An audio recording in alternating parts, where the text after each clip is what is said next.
Good afternoon, everyone. Welcome to the session, Closing the Cell and Gene Therapy Workforce Gap. My name is Rupa Pike. I am the Global Head of Strategic Alliance at Catalent, and I have the distinct honor and pleasure to be the chair of this session today. Now, some of you are already familiar with the Workforce Gap Analysis report that ARM published several months ago.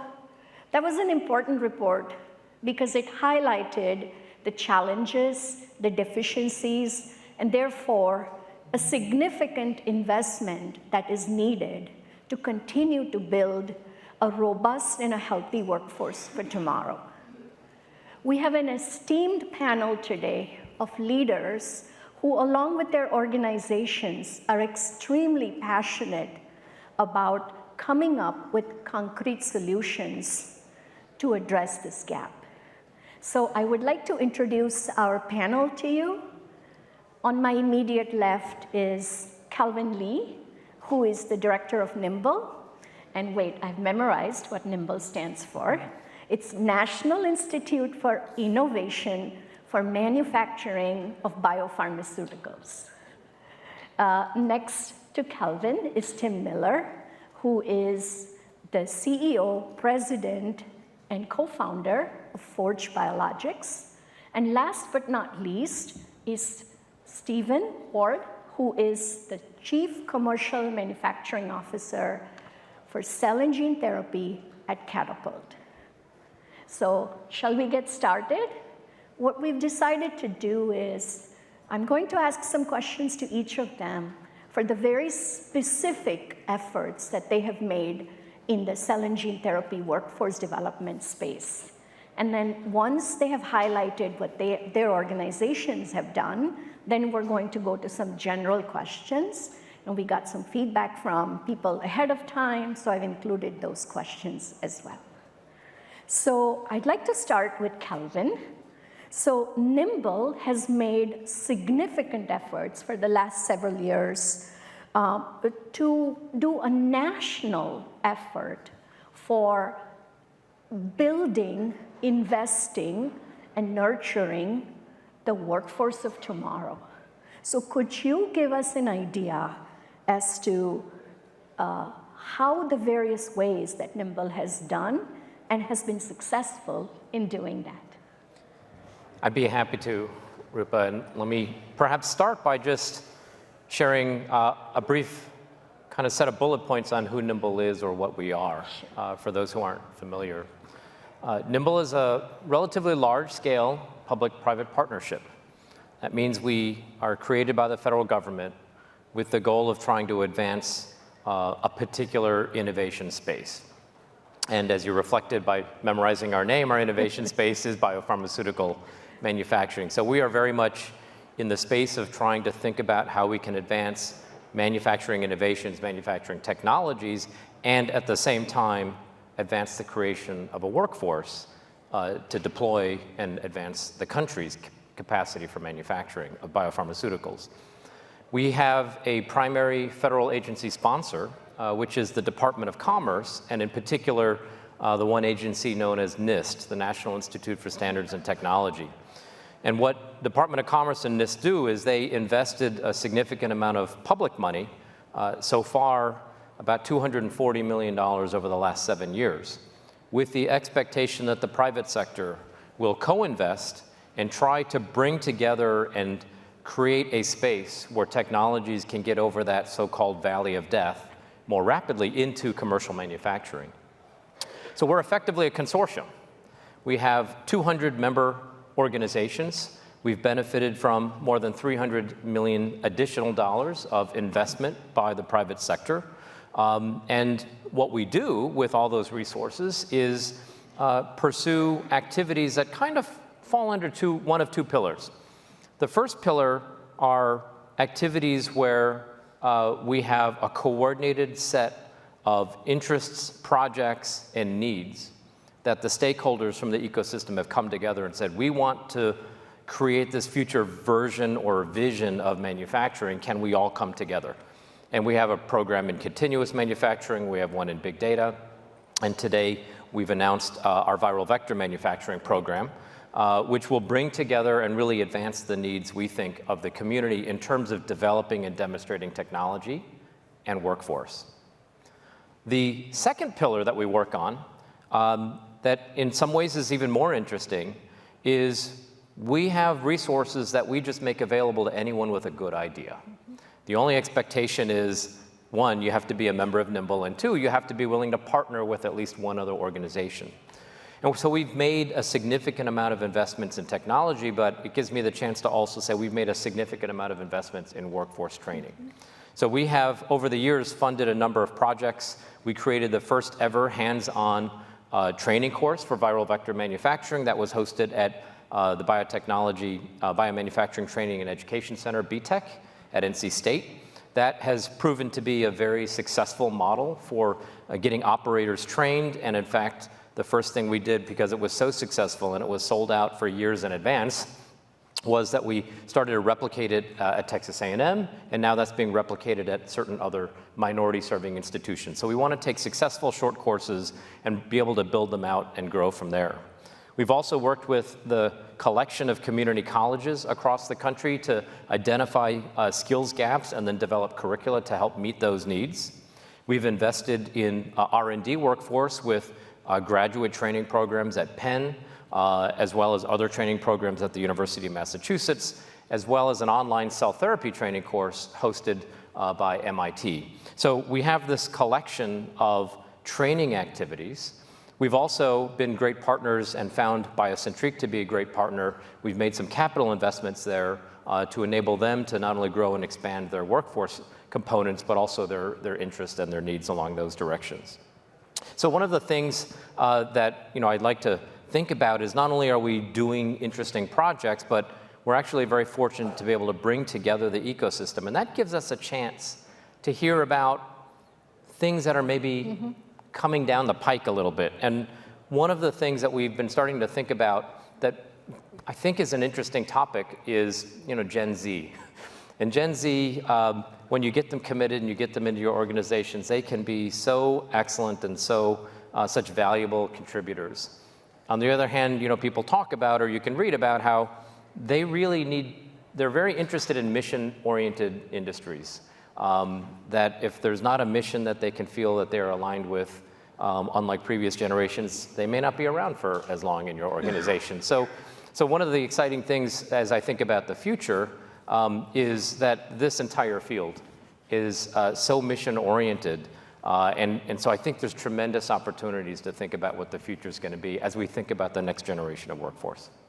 So I'm glad you brought up Gen Z, but another thing that a lot of people know that NIIMBL has done very successfully is the NIIMBL Experience program, and it is very important. There's a lot of conversations in big pharma, biotech, even small startups about being very conscientious and making a serious effort about diversity, inclusion, and equity. So I was wondering if you can quickly share with us, how NIIMBL has been successful through this experience program to empower not just Gen Z, but also the young people who would like to have an opportunity to be in the biomanufacturing sector. Yeah, we're really excited and thrilled by the success that this still relatively small program is seeing. So we call it the Experience Program. And when NIIMBL was started back in 2017, we knew we wanted to have an emphasis in some way on helping the industry and helping the workforce broadly on this issue of improving diversity, improving inclusion. We also know there's a lot of great activities already happening. So we didn't want to try to repeat something or do something very similar to what already was being tested or been successful. And so we did a lot of brainstorming, and we came up with this idea that there are a lot of students, particularly freshmen and sophomore, who are going to college and they are interested in life sciences. But what they know of life sciences is what they see on TV. Right? So they see stories, of course, about physicians or hospitals, and so they want to go into healthcare, which is great. We need people in that profession. But they don't see so much biopharma. And of course, this is pre-pandemic, so it's certainly not in the news. And they don't certainly think about manufacturing jobs. They don't think about process development in biopharma. So what we wanted to do was reach out to minority-serving institutions in the US, focused on historically black colleges and universities, reach out to freshmen and sophomores, and try to identify them and give them an experience, give them an exposure to what it's like to work in this industry. And what we do is we identify them, we bring a cohort together, and we march that cohort around to different kinds of environments. They go to big global companies, they see the R&D sites, they see the manufacturing sites. We bring them to small startup companies so they can get a taste of what it's like to be in a very innovative environment. We bring them to the government labs so they can see what it's like to work in a regulator's perspective or what it's like to work as a federal scientist, and just wanting to expose them to these different environments. And we also, just naturally out of that, we're finding that these organizations really love to host these kinds of activities because it also gives some of their workers, particularly those who may be from underrepresented groups, an opportunity to identify and begin to mentor and build relationships with the next generation. And we're really excited that not only have those students done really well, we only ask for 1 or 2 weeks of their time, but in a little trick, we identify people who are well represented in social media, and so we're able to amplify the message that way. And we've found that the big companies have really taken a liking to a lot of the students and their interest in the field.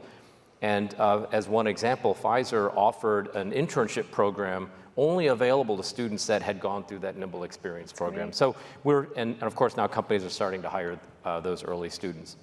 And so we're really excited that those early attempts to kind of broaden the workforce have been kind of successful. We expanded it from 1 primary site to 4 sites last year.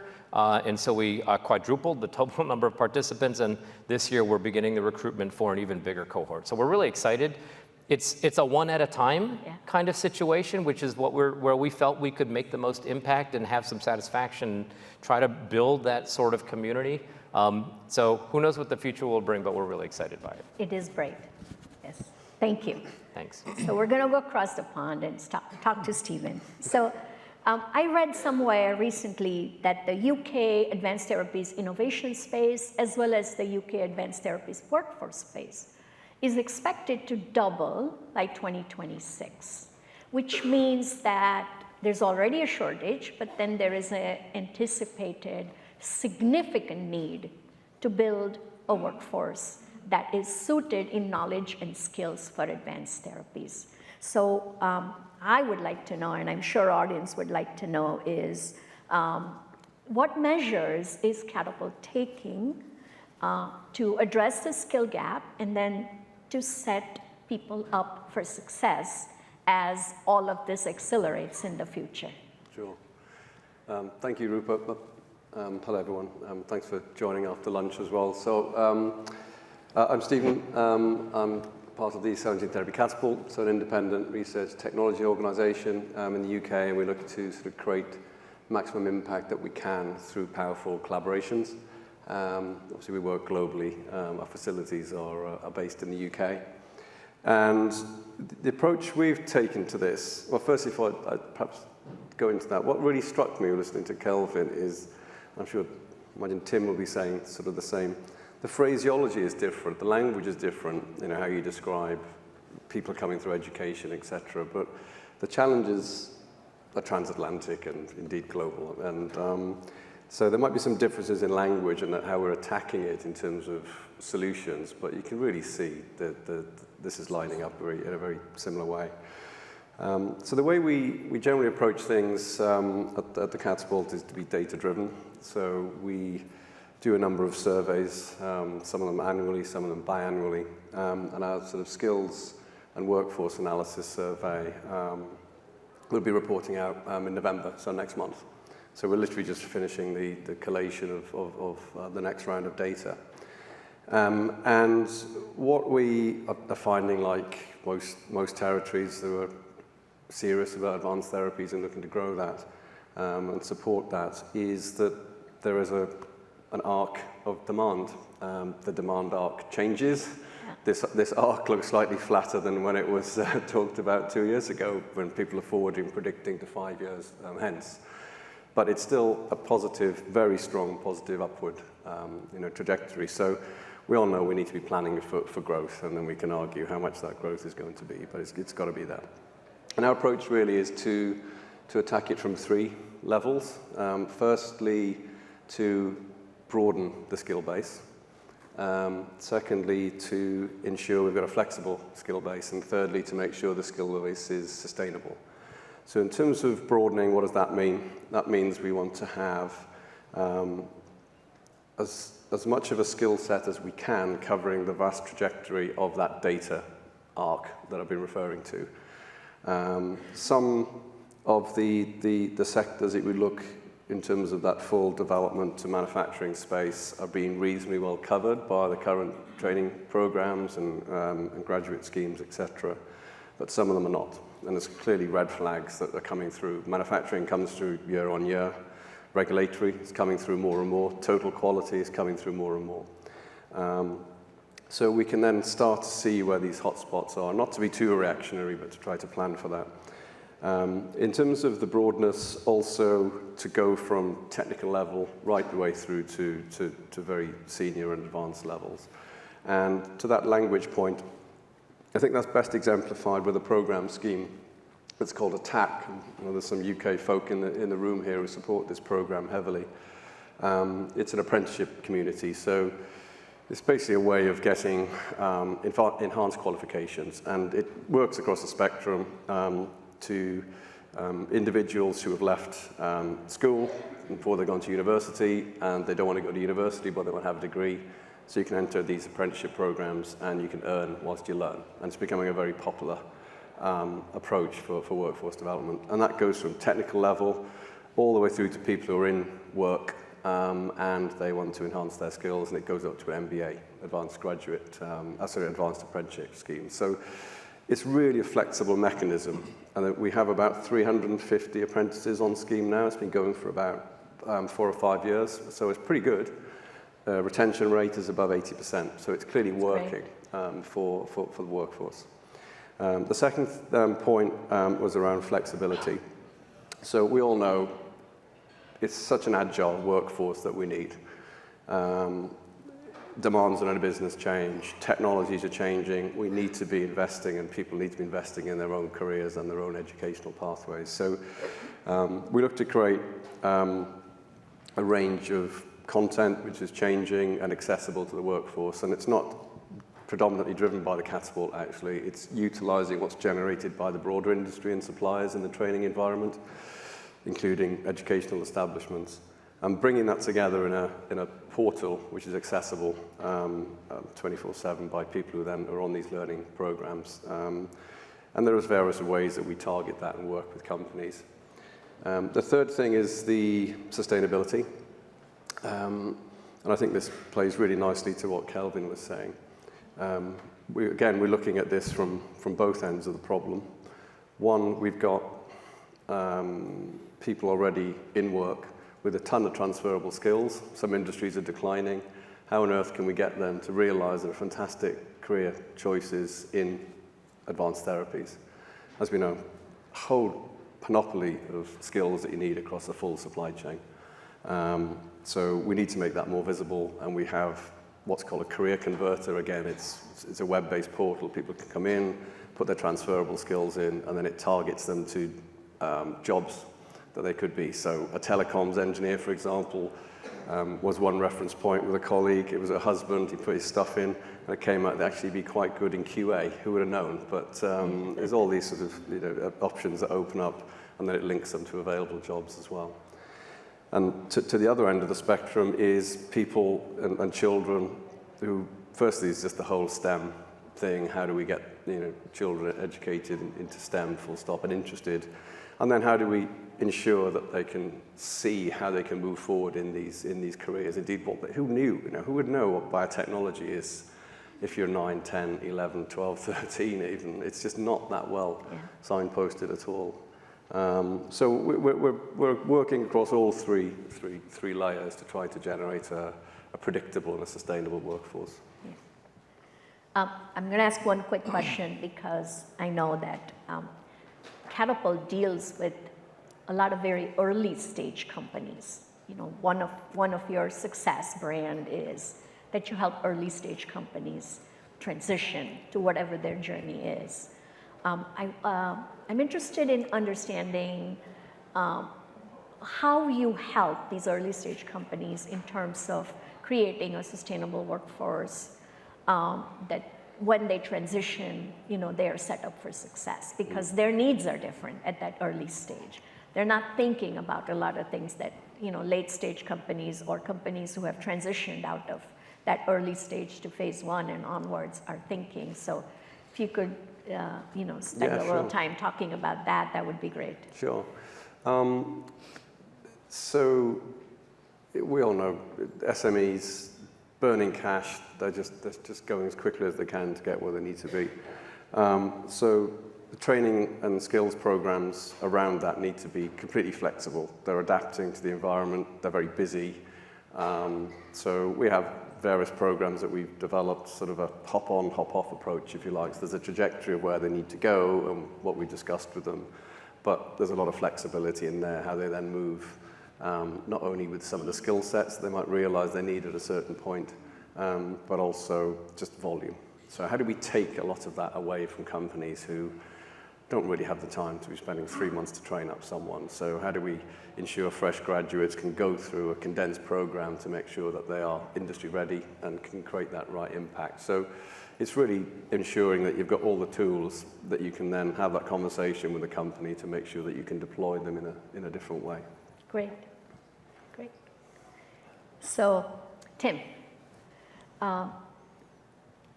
the challenges and the needs for a contract development and manufacturing organization such as yours are very different, and they are different from somebody manufacturing as a sponsor in an academic center, or a big pharma or mid-sized pharma manufacturing their own products in their own brick and mortar facility, right? So we would like to hear how you approach this gap or this challenge, and what measures you put in place as a CDMO to have a strong, robust, highly skilled workforce that you can retain for a long period of time. Red Bull and Monster. That's pretty much how we start to sustain a lot of our workforce development. Now we know your really what it secret. comes down to, right? That's part of the secret. Now, when we think about over the past, 7 or 8 years for many of us, when we look back through the 2014 and the 2015 timeframe, back then, trying to build a workforce, in cell and gene therapy from manufacturing to R&D was really a specialized skill set, right? And there were many, I think, companies that spun up, got funded, and now as we look in 2022, in 2023, and 2024, it's different now, right? And if there's an underlying theme, I think, that you hear through a lot of this particular conference is things have changed. So when we think about a gene and cell therapy workforce gap, it's really trying to understand, what is really the gap, right? You've talked a little bit about preclinical development. You've talked about some of the national help that comes from the government from that level as well. We try to take things a bit more down to the city and state level right now. Forge had over 12,000 applications, to come and try to work at Forge for about 100 jobs last year. Wow. It's a huge amount from all around the world. We have a 25% relocation to Columbus, Ohio. But the question is how do you keep them, right? And what are you really trying to build through that? A lot of it comes down to learning and development for us. And so we have a very strong learning and development path. We have an Ignite program that we call for our Forge interns. We have a great intern program that you mentioned, Kelvin. We tried to do the same thing. We had 22 interns this past year. Sometimes we end up hiring them right out of the intern program.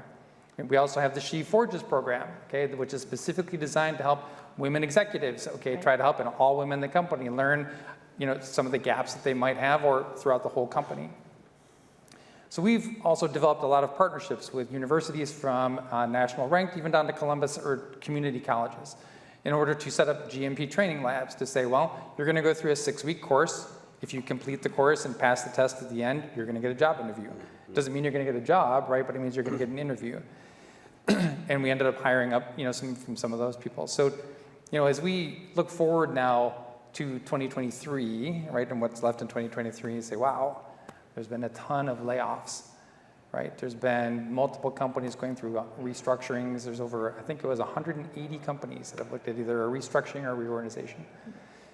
So now the gap I think that we're trying to fill is, the science is still good, right? That hasn't changed. Yeah. A lot of the government support is still there. Innovation is still happening. Now we're trying to bridge a lot of this workforce into a new gap, right? Which is how do we continue to build the industry gap? So Forge is continuing to try to do that through mechanisms like working with the government, working with our state, and a lot of local universities as well. Can you just comment quickly on the program that you have with Case Western? Because I think that you have built a strong partnership there and you're helping very actively to build a workforce. Yeah, so that program was set up to say, well, there was already an existing clean room structure, and there was already a set of instructors that had gone out and actually put together a course that said, let's talk about CFR, let's talk about what it means to be GMP, how do you do sterile technique? And they had already set out a basic syllabus for that. We came in to help kind of upsize that a little bit more and say, let's put together a little more rigorous training course specifically around the manufacture of biologics, also related to how you might do that with viral vectors. So, and then we started to get into clean room certification, like how do you actually, step into a clean room? How do you do sterile technique? So, and we've hired, I think, 5 or 6 that have actually come out of that program in the past 18 months. Great, great. So let's move to the questions, you touched on it a little bit, is because of a lot of circumstances not in our control, the economic downturn, the war, a lot of challenges, venture capital not investing. There have been a lot of layoffs. There have been freezes on hiring. And the question is, we're doing what we need to do in order to get through this year. But what effect, and I'm going to just ask all of you to respond quickly, we are not looking far ahead. We're just solving today's problem, saying we need to lay off people, we need to freeze hiring. What's the end of 2024? If we're sitting here next year and looking into end of 2024 into 2025, what are we saying to ourselves? Are we going to start doing all of this all over again? So as leaders who constantly think about workforce development and retention, very quickly, and anyone can start, I'd like to hear your thoughts on that.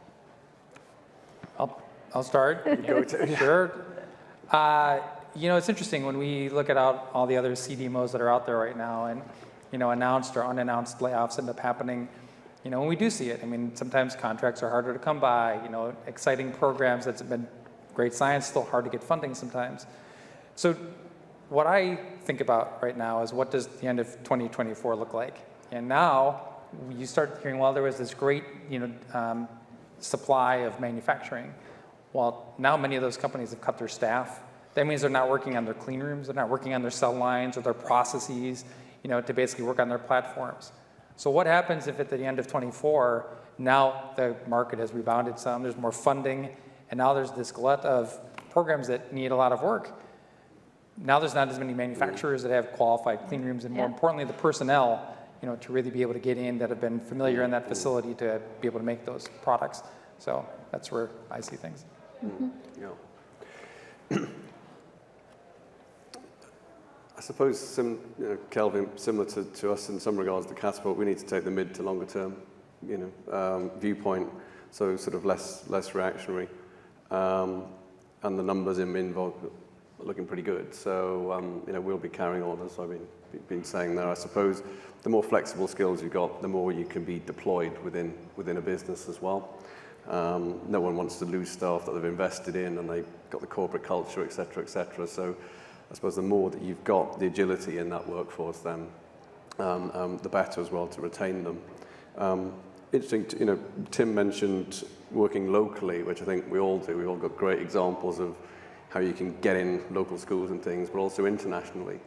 And I think there's a great opportunity, again, which might help with some of this diversification and spreading some of the activity of coordinating internationally much better.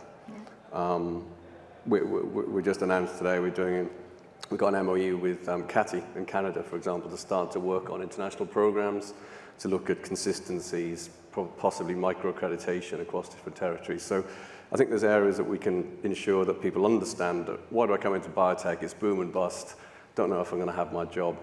But if you can sort of show there's a global opportunity as well, I think that will attract more people into the industry rather than people who are just focusing on for a local level. So I think there's different ways you should look at it. But I think we're all pretty convinced that this technology base is fantastically strong. It's transformational healthcare, and we need to be getting our workforce fit for the future with that mentality.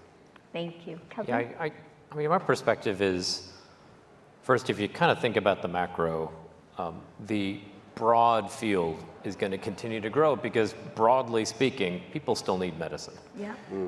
So I think the question is, advanced therapies, for example, slightly different skill set than, let's say, biologics versus other. There are some transferable skills, just knowing how to work in a clean room, knowing the CFRs. I think knowing how to gown.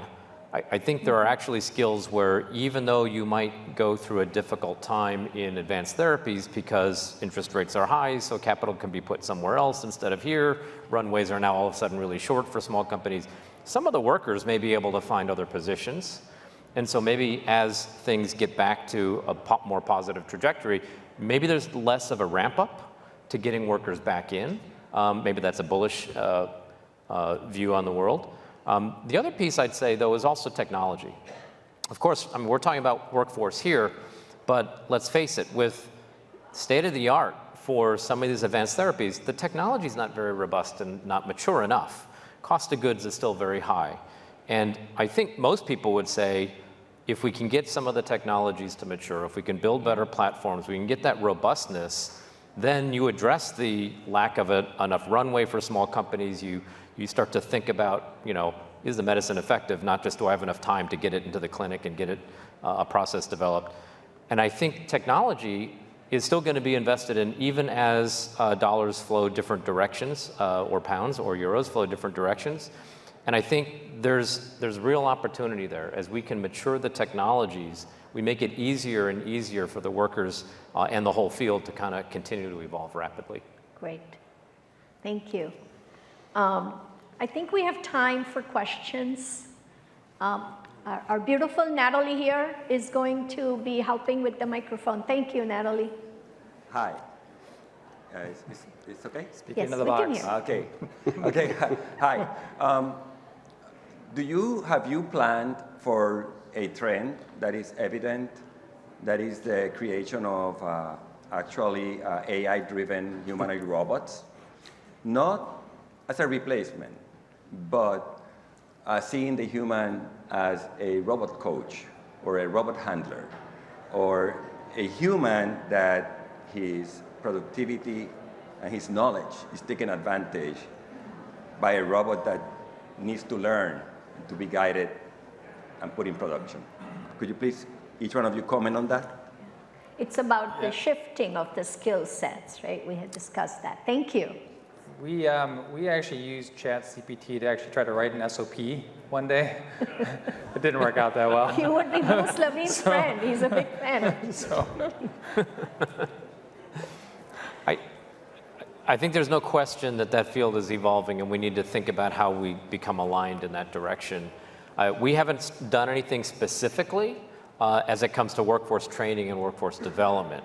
We certainly do in the technology and the data science end of it.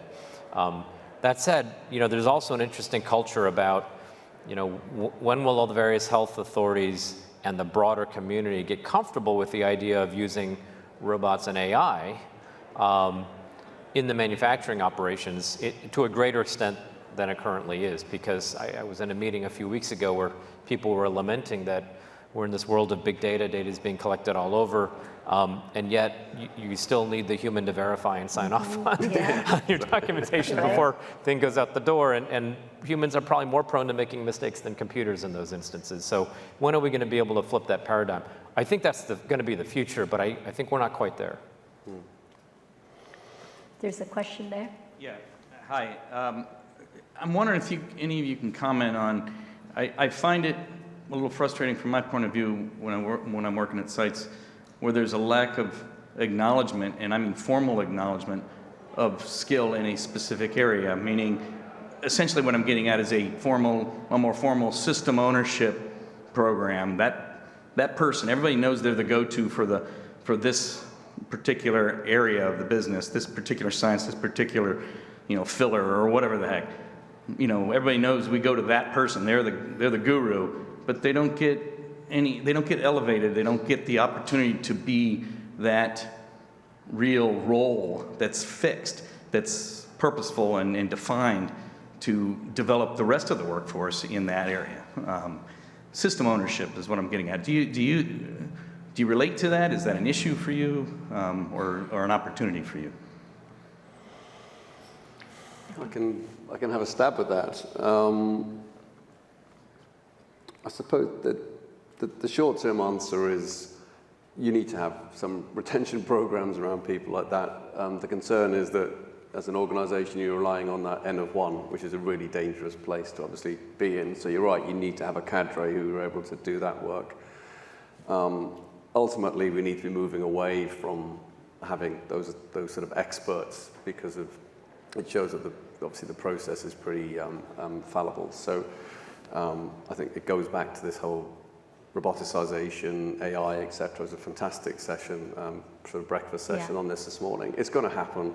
It's already happening. It's coming through with PATs, pre-GMP at the moment. These things are going to come through. But that doesn't mean we're going to be losing people. It means that they're going to get away from something to do something else more impactful. I'm of a certain vintage, which was pre-genomics. And when the human genome and microbial genome started to be sequenced, we all thought we're going to be out of jobs. Well, I'm still doing something to busy my days. So, trained staff and agile staff will always come through. But I completely agree. These people do need to be recognized, but also as a business, you need to be thinking about a bit more redundancy and around those sort of roles, rather than putting them into management because they're good at something. Therefore, let's put them into management, which is often the worst. They need to be recognized for what they do. Yeah. There's somebody in the back, Natalie.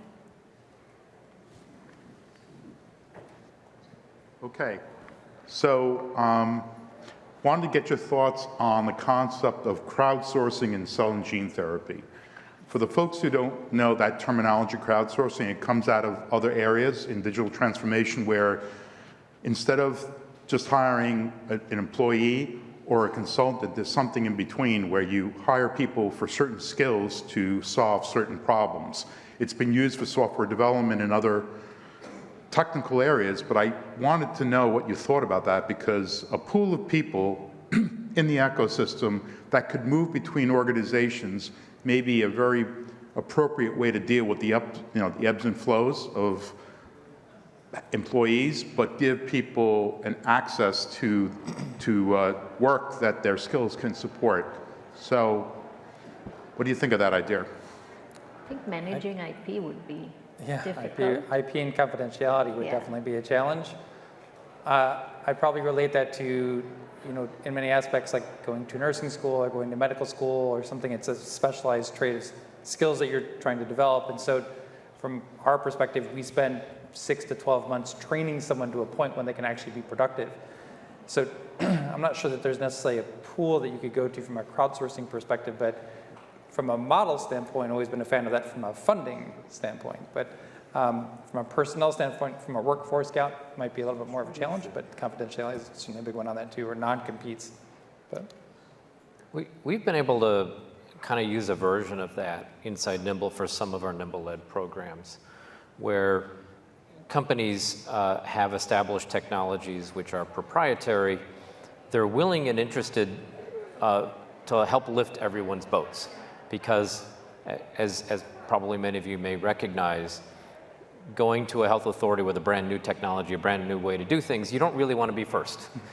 And so some of the conversations we have inside NIIMBL are around how can we help the whole community go first together? And in doing that, people and organizations have to be willing to share some amount of information.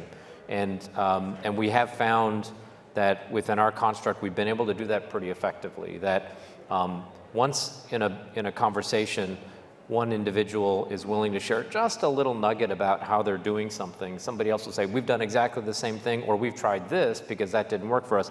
And they actually can build a whole conversation around building a platform process that is not proprietary to any one organization, but is reflective of the collective. But it does require people to go in with the mindset that I'm willing to put something in order to get something out.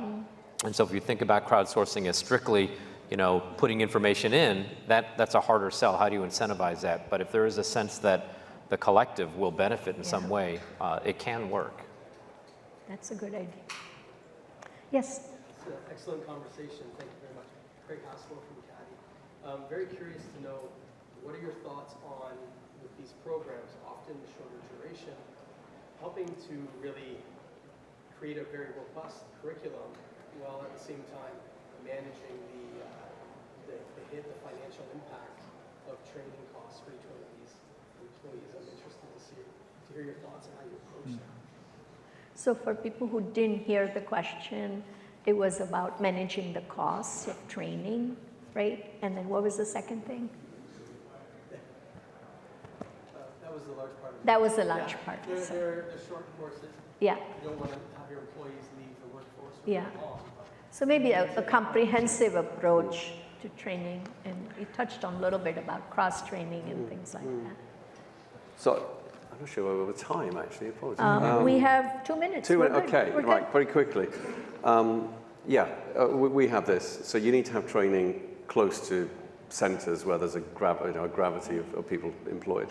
You need to have real value-add course and not, let's have an introductory day or a morning which doesn't really add anything at all.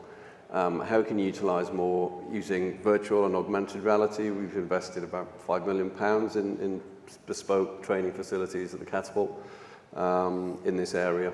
That really helps with accessibility as well in terms of outreach, where people can fly through a cell or see what a clean room looks like, etc. So I think it's really thinking about the training needs, utilising new modes, and realising that not everyone can come to a place. You need to bring that place to them as well. Great. I think that's all the time we have. I'd like to thank ARM for this opportunity, and also for our panelists for a very informed and engaged conversation. Thank you very much. Very fun.